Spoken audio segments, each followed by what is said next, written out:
இது பாருங்கோ, உடம்புல தெம்பு இருக்கும் போதும் கையிலே பணம் இருக்கும் போதும், அதாவது உடம்புல பலம் கையிலே பணமும் இருந்தால் அகங்காரம் உண்டாகும். எல்லா மனுஷனுக்கும் அப்படித்தான், 90% ஆளுகளுக்கும். ஆனா அந்த அகங்காரம் நம்மளே அழிக்கக்கூடிய ஒரு பைசாசிகமாக உள்ள ரூபம்தான். அதனால எனக்கு பலம் இருக்கு, எனக்கு பணம் இருக்கு, இது ரெண்டையும் பார்த்து அகங்கரிக்க கூடாது.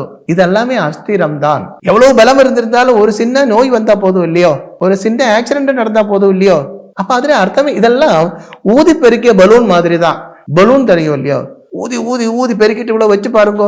எங்க இருந்தால் ஒரு டிராப் ஜலம் இருந்தா போதும், ஒரு பூச்சி வந்து இருந்தா போதும், ஒரு ஊசி குத்தினா போதும், டப், ஒண்ணுமே இல்லாமல் கூட அது வெடிச்சு போய்விடும். அப்போ நம்மளோட பணம், நம்மளோட பலம், இது ஒன்னும் பார்த்து அகங்கரிக்க கூடாது. நமக்கு இது பெர்மனண்டாக இருக்குமா?